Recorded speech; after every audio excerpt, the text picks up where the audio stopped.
everybody. It's another day of exile for the dog, and I think I figured it out, and I have an update. That exile may be short-lived, but I'll tell you about that, and we'll go through a couple of news items after the intro in this shortened version of the Morning Night Live on tape. Johnny, play the intro, please. Ladies and gentlemen, coming to you live from the Lucky Dog studio in a hidden location somewhere in the upper Midwest of the United States of America, it's a brother making his own way but with all the wrong opinions. Welcome to the Morning Night Live with your host, yours truly, PDawg Knight.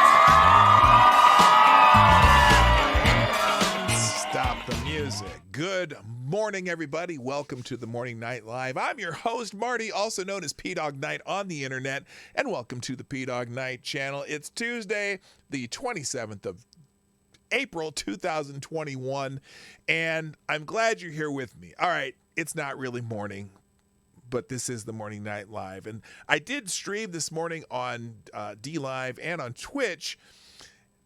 That was a bit of a nightmare for me, but it worked out. But unfortunately, neither of those platforms recorded my session. So here I am doing another episode, but this is a much happier episode because I may be back by tomorrow morning. Yeah, I will hope, if not by tomorrow morning, by Thursday morning. And here's why. I have finally figured out what happened because I finally got a hold of someone from the Claimant, C-L-A-I-M-A-N-T, of the copyright claim on my YouTube channel, and found out I was right the first time. Had nothing to do with the thumbnail, had nothing to do with the content, because it was a future live stream. There was no content. And I could be really mad about this, but look, I could easily push this to the 9th grade. False copyright claims is a very serious legal offense, but I'm just going to let it go. The guy was very contrite and apologized for messing with my stuff, and he missed my emails over the weekend, and I'll just be the bigger person. Actually, I'm not even going to say the bigger person because he actually was very cooperative. But, so here's what happened.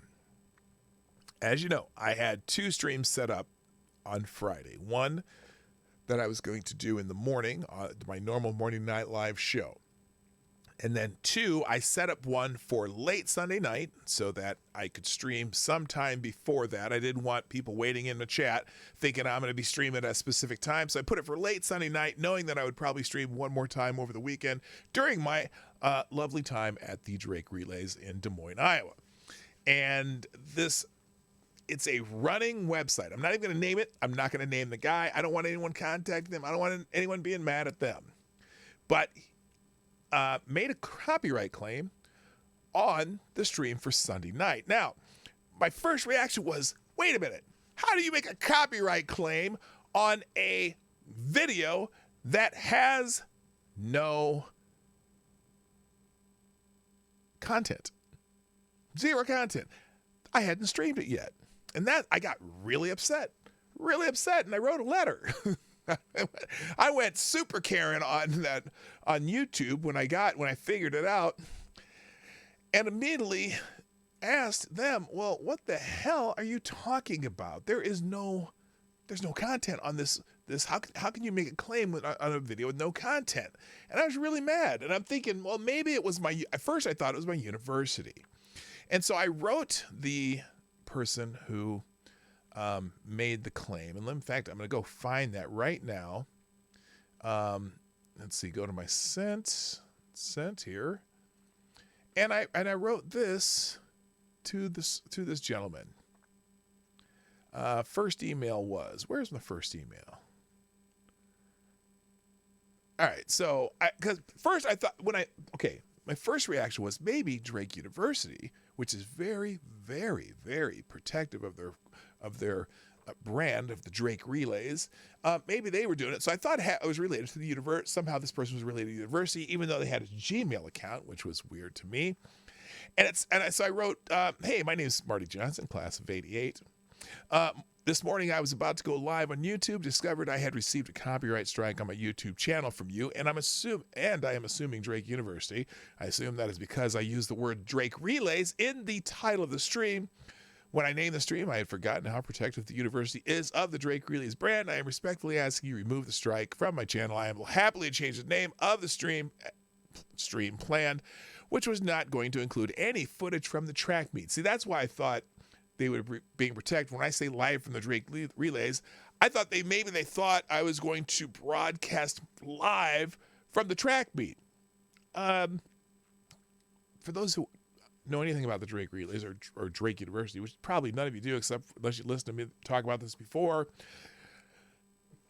For the alumni of Drake University and the students of Drake University, the track meet is not the feature. Okay? Because Drake's not a big football school program, Drake Relays is this massive track and field event that's been going on for over 100 years at Drake University. We treat it as a homecoming, okay? And so, again, a bunch of my college friends from way back when, in the mid-'80s, come back to the Drake Relays every year, and we go sit at either the West End Lounge or Peggy's, or we go downtown and have a nice lunch and just get together and tell old stories and have a good old time. So go to the fraternity house, everything, all that stuff. I wasn't going to do anything from the track meet, but I thought maybe they thought I was going to and said, oh, nope, we're preempting this. We're not going to let you do it. So then let's see. I said, I continued, I respectfully ask you to remove this strike from my channel. I will happily change the name of the stream planned, which is not going to include any footage from the track meet. My weekday show, it's a news and commentary show, and the reference to the Drake Relays is strictly a reference to why I am in Des Moines, Iowa, and not in my home studio. The copyright strike greatly hinders my business and restricts me from broadcasting my show live after 2 years and nearly 600 episodes from my main channel, yada, yada, yada. Okay, that's the first email. And then I got to thinking. I went and filed a counterclaim, okay? And so you go in and you file a counterclaim through YouTube, because YouTube doesn't give you any information. The only information they give you is now I'm not putting it on the screen because I don't want to reveal anything about these people. Let's see, what did I do here? All right, so I'm like, I also went and filed a counterclaim with YouTube because I was getting pretty PO'd at first, because I'm like, wait a minute, what is this about? How can you file it has no, the future stream, there's no content. So I wrote a content counter with YouTube, and that said, let's see. Counter notification as follows. There is no copyrighted material in this content, as there is no content. This seems to be a preemptive strike on a future, yet to be broadcast live stream event. The planned live stream was not going to broadcast from the event the copyright protects, because I still thought it was the track meet, but from peripheral events near the copyright protected event, none of which are owned by the copyright holder. I have already notified the contact person with this information. The issue of this, if the issue is with the name of the to be broadcast live stream, I have already agreed to change the name.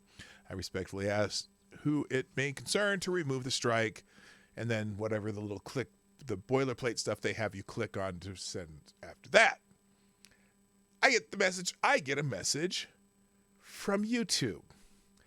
Dear PDawgKnight, thank you for your counter notification. Unfortunately, it's unclear to us whether you have a valid reason for filing a counter notification, so we won't be able to honor your request.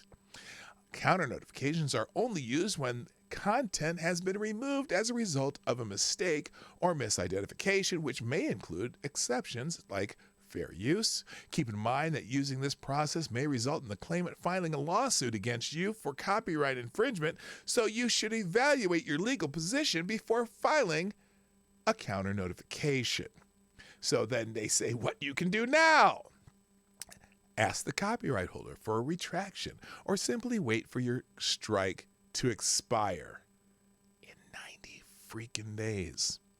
If you are sure that your video has been misidentified as infringing and are willing to possibly defend your claim in court, you can resubmit your counter notification. Be sure to explain in detail how you have all necessary rights to the video's content or lack thereof.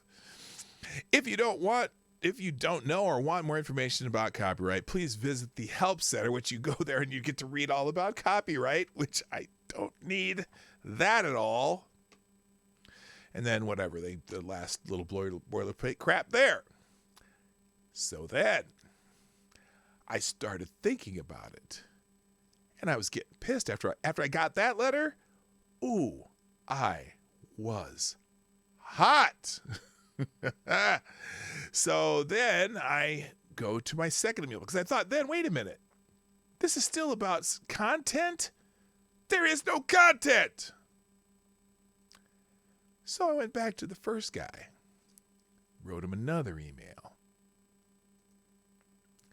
And maybe this one wasn't as nice.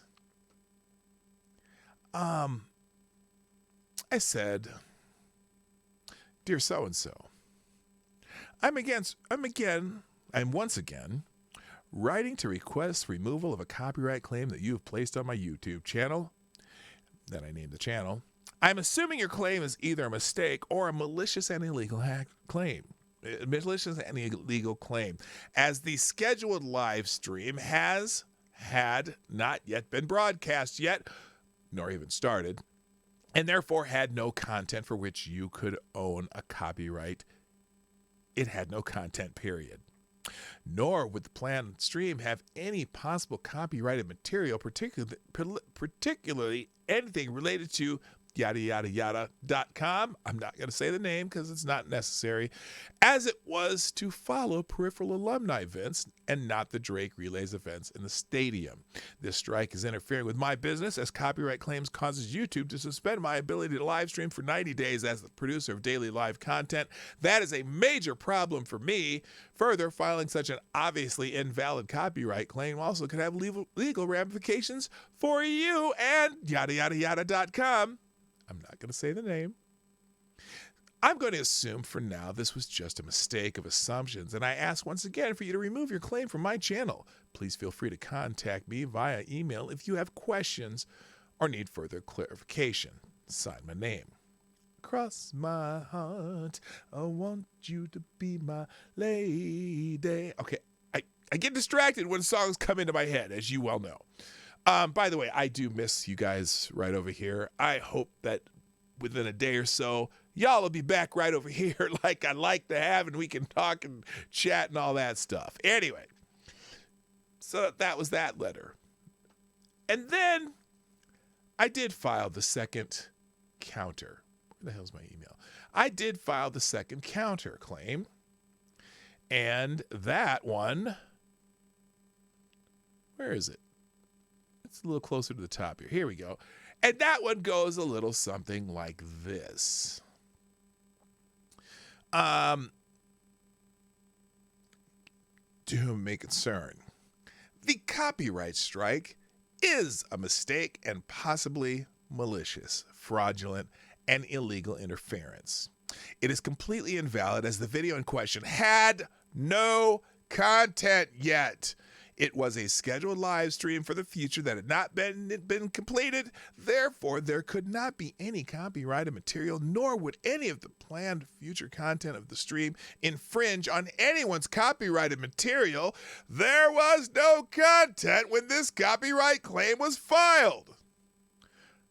Yada yada yada.com has filed an invalid copyright claim, and I fully expect the strike to be removed and my channel to be fully reinstated immediately. This is my second attempt to remedy the situation. And then the boilerplate stuff that you have to click on to make that claim valid. And YouTube comes back. Thank you for your counter notification. It has been forwarded to the party that sent the takedown notification. Keep in mind that by submitting this counter notification, you've initiated a formal legal dispute. Yada, yada, yada. I can be sued. They can be sued. Let's call the whole thing off. And then it dawned on me, wait a minute. Could this have something to do with the thumbnail? Because I had a picture in the background of my thumbnail of, a picture of the track meet from the Drake Relays. And I'm like, well, was that picture a copyrighted picture from yada yada yada.com? And I'm thinking to myself, I doubt if I got it from there. I think I got it from, well, where the hell did I got it from? I thought well, anyway, it didn't matter. So now I started second guessing myself. And so I said, so now, because YouTube's notoriously slow, I know this, they forward. So now, by the way, they did get back to me, by the way. They got back to me late last night. And they said, let's see, 26th at 10:37 p.m. my time. This is when they got back to me, and I didn't see it until this morning. Dear PDawgKnight, thank you for your counterfeit notification. It has been forwarded to the party that sent the takedown notification. I already read this, didn't I? Yeah, they could get sued. Okay, we already did this. Never mind. But that was at 10:37 last night. I had long been asleep because I get up really early for work. Okay? And I started second guess myself about the maybe it was the thumbnail. Could it be the thumbnail that an entire stream got taken down for instead of just contacting me? And so I said, I wrote back to YouTube and just said, you know what? I'm just going to retract my counter notice for now and just try to resolve this with the party that did the claim.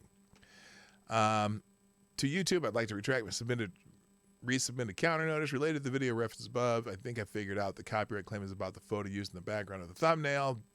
I never received a notice from YouTube about this copyright claim. Anyway, that really pisses me off. Okay, they should, if someone does a copyright claim on your channel, you should immediately get an email or at least something on your dashboard that tells you exactly what they're claiming. They didn't do this in this case. Now, I don't know if they normally do this, but they didn't for me. And, when you're doing a YouTube channel, you want to be able to at least know what the hell they're claiming you did wrong. They don't do that. They just say, well, contact the person who made the claim. And then they give you email address that was a Gmail account. I'm like, what Gmail account? That's what I figured out. Oh, it wasn't Drake University. Well, the only reason I figured out it was yada yada yada.com because in the link that they sent me by mail, they sent me a link to the offending video, which had already been removed. So all it does is it says, click the video and it goes, this has been removed because of some copyrighted material from yada yada yada.com. That's the only reason I knew it was yada yada yada.com. It's not yada yada yada.com. It's it's a website that I'm not going to tell you the name of. And I'm like, wait a minute. This isn't from Drake University? This is from yada yada yada.com? That's why I thought just maybe, it might have had something to do with the thumbnail. But I didn't think the thumbnail, the picture in the background of my thumbnail, like, a lot of times I'll put a picture up and it's me over it reacting. So it's a reaction. So it is a transformative use of whatever it is. But anyway, so I say, well, I'm going to retract this and just try to deal with the people that made the claim. But, here's the thing. Copyright law, I should have been given the opportunity to remedy the situation myself by removing the offending content on my own. Had I been notified at first, I certainly would have immediately taken that step as required by law. That's what I wrote to them. I'm really not sure why YouTube would rather immediately remove content, or in this case, future content, and penalize the content creator rather than notify the creator and give them the opportunity to remove the offending content, or in this case, change the thumbnail, which I thought it was something about the thumbnail. And it just seemed counterproductive to what everyone's desire should be, is to have successful creators on their platform. Why would you want to make it harder? I mean, look, YouTube makes money off of me through ads and through 30% of my damn SuperChats. I mean, it's not a lot, but you would think you'd want more successful creators to make the platform more successful. But then again, as I told my wife, I'm like, the term a needle in a haystack? I'm like a pinprick on Jupiter for YouTube. I mean, they don't care. They really don't. Well, I don't think they do. Maybe they do. I don't know. I had an email exchange or a message exchange with them on Twitter too, and I don't blame the people at YouTube, the YouTube creators, whatever that is, Team YouTube. I don't blame them.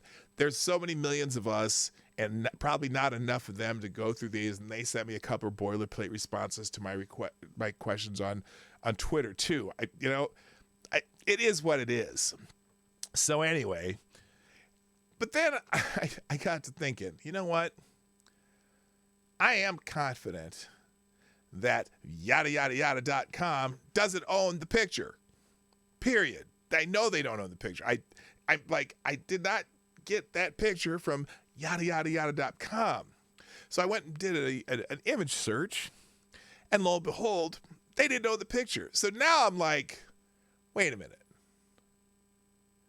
Why did yada take down my stream? I still didn't know. I still didn't get an answer from YouTube. Now, I did do a direct message to Team YouTube on Twitter and ask them, what did I say to Team YouTube? Because I had an exchange with them also. Hang on a second. I sent them a message because they'd been trying to answer my questions earlier. But so here's what I said to Team YouTube. Because Team YouTube decides after I had the exchange with them on Twitter, they sent me a DM that said, please tell us about your experience with Team YouTube. Now, I could have been a complete asshole. It would have been very easy, but to be perfectly honest, the people at Team YouTube, they weren't that bad. They really weren't. I mean, they tried to answer my questions and just kind of told me how their whole thing was giving you some boilerplate answers on how the process worked. I get it. They probably get thousands of these a day, and I'm fine with that. But I did, in order to give them context, I gave them a link to our prior exchange, and then I wrote, my feedback about this exchange is I felt it was professional, even if seemingly boilerplate. I feel the information was helpful, even though not satisfying. Whoever handled this exchange, they did do a good job.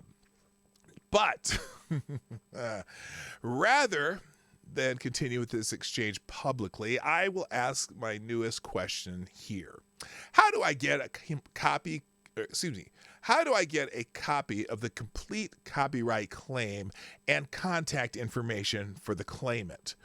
I believe I have the right to that information. It seems I should have gotten, hang on a second here. I got lost. It seems I should have gotten this in the beginning, so I would have had the opportunity to remedy the situation myself first, as copyright law requires of me. I wasn't even notified this happened until after I already had restrictions on my channel, and still to this day have not been given any information from YouTube nor the copyright holder as to what copyrighted material was being claimed in their complaint. Nor have I seen the complaint.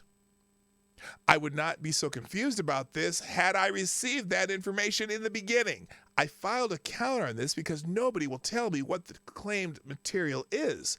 I have since made a request to retract that counter, as I may have figured it out, but the YouTube wheels move very slowly, so who knows if that message has been heard. Then I went back and I did a search. Now, they gave me this email address, right? And the email address was so-and-so name at gmail.com. And I'm like, well, after 3 emails, I don't even think I told you the third email. My third email to so-and-so at gmail.com was basically, let's see, what did I say to him? Let me find that one for you. And I'm not telling you his name. I'm not putting it on the screen. Sorry. But I will tell you. I said, after 3 unsuccessful days of attempting to get information from YouTube regarding the copyright claim by you and yada yada yada.com, that they attached to my channel, I believe I figured out why you submitted your claim. Unfortunately, YouTube does not supply content creators a copy of the claim, nor do they tell me specifically what alleged copyright material was being claimed, and thus my utter confusion and bewilderment as to how a future event with no content could have such a claim. They just removed the content, gave me a strike, and followed through with a punishment before giving me the information or opportunity to try to resolve it with you. After much thought, I now assume the only possibility is your claim is a reference to the thumbnail or preview page for my future content, in which the background photo within the thumbnail may be the item for which you have made the claim. Again, I don't know for sure, as the claim has not been provided to me. However, if this is the case, I am respectfully asking you to remove the copyright claim made with YouTube, and I will immediately personally remove the material again if it is reinstated. It has already been removed by YouTube. Unfortunately, a huge flaw in YouTube's process does not allow creators to resolve these issues outside of their system at first, as the law would allow. Of course, it would also help if they would provide us with a copy of the claim so we could resolve it ourselves. I apologize for my misunderstanding of your claim and my prior misinformed messages to you. It is certainly my responsibility to know the facts before contacting you, and I clearly failed there. Again, feel free to contact me with questions. Now, obviously, I'm trying to be polite because, that's kind of how I am, and hopefully, you never get, why would you do fire with water or whatever? I don't know what I was even trying to say. But then I'm like, oh, hell no. I'm like, no, I need to know now. So I did some sleuthing, found his LinkedIn profile, and I found his that and this and that. But I also found his Twitter handle, and I'm like, oh, hey, maybe I'll just do a direct message to him. To which I did. So I said, hello, so-and-so. My name is me, PDawgKnight, and I believe I've been mistaken. I believe you have mistakenly placed oh, here's what else. When I figured out the picture did not belong to them, I'm like, well, what the hell is this claim for? Hello, sir, Mr. So-and-so. My name is PDawgKnight, and I believe you have mistakenly placed a copyright claim strike on my YouTube channel on behalf of yada yada yada.com. I would like to discuss this with you. If not you, anyone associated with your organization who makes decisions in these regards, I am looking for clarification as to what specific material you believe I've used that is owned by yada yada yada.com or yourself. Unfortunately, YouTube does not provide any information about your claim and only directs me to contact you, the claimant. But again, I have not used any material owned by you or yada yada yada.com. Thus, I am confused. The future planned live stream on my channel, which had absolutely nothing to do with track and field other than the name of my university, has already been removed. If this is an error, all I ask is that you remove your claim strike from my channel. If you believe this not an error, all I ask is what the specific claim was. You have initiated this exchange by making the claim on my channel. I hope you will follow through by giving me the courtesy of answering these questions. Thank you for your time. And I got results. He says, hi, my apologies for not seeing your emails over the weekend. I am submitting a retraction claim to YouTube on the video in a moment. After reviewing your account, it's clear that despite the title of the video, you had no intention of restreaming our protected broadcast. And I thought that might be it. I thought that they might have some claim to broadcasting that event. I'm annoyed that they would preemptively strike it, though. If they don't know what the material is in my event, how do they know that I wouldn't be at the event or something of that nature? But whatever. He continues, I'm sorry that we got you caught up in our collection of accounts that were attempting to steal our broadcast. I do see you filed a counterclaim. I've seen those before, and usually if nothing's filed in court, YouTube will retract the mark of the account automatically. We are certainly not going to pursue anything in court over this. Well, that would not be a good idea, because I would file a countersuit. They would be in trouble because making a false copyright claim is a serious deal with major, major fines. So anyway, I said to myself, and then I said, I appreciate your prompt attention to this. When I said live at the Drake relays, I meant from the West End Lounge as I celebrate my 35th college reunion. And anyway, I just did some small talk, and I left it at that and said thanks again. So hopefully this will be taken care of in short order. He said he was going to do it immediately, and I could easily probably be a jackass about this, and I don't even say be a jack. I could pursue this because a false copyright claim is a big deal legally. I don't think it's, I mean, we're talking $10,000 fine, shit like that, but I'm not going to do it because once he actually responded to me, he seemed very kind and whatever. And I understand that, you know, one of the things that he seems to pride himself, as I read through his Twitter feed, he was on the 24th talking about how I'll find these people who steal our copyrighted streams or whatever, their rights to the streams. And I'm like, okay, that's kind of how it works. But anyway, so that's that. Hopefully in the morning, you're going to see me, and I'm going to see you right there where you're supposed to be instead of out there in the ether and watching this sometime late at night or whenever you're watching this. So anyway, how was your day? Anyway, all right. Gonna move on. I really, I was gonna go through some articles, but maybe I won't. Maybe I'm gonna leave this at this. This is gonna be my episode today. If you didn't see me live on Twitch or D Live this morning, you're not alone. There wasn't a whole lot of people who saw it, but thank you. I'm trying to think who was there. Katie Descade, Zach Osborne, and a couple of new people that I hadn't seen. But I appreciate you all, everyone who stopped in this morning on those other platforms. Hopefully, like I said, I'll be here, you'll be there, the world will be complete again, but we'll see. Anyway, I was going to do some news articles, but maybe I'll just do a couple standalone videos instead. So for now, thank you so much for watching this non-stream, nothing live on tape or on videotape. I got to go. My name is PDawgKnight. And I'll be back tomorrow morning. Bye-bye. Hey, this is PDawgKnight, and thank you for watching today on the PDawgKnight channel. If you have an observation or remark you'd like to make about this video or my channel, I absolutely welcome you to write it in the comment section down below. I really look forward to hearing from you. And before you go, if you like what you saw but you're not already subscribed, please make sure you hit the subscribe button and definitely click that bell that pops up afterwards so you'll be notified when I post new videos or when we go live. I broadcast my live show, The Morning Night Live, Monday through Friday at 10 o'clock Eastern, 9 o'clock Central. A special thank you to all the supporters of this channel who share our videos on social media and who make donations through Streamlabs, YouTube, Venmo, and Cashapp, which are all linked in the description down below. Thanks again, and until next time, I'm PDawgKnight, and I'm out of here.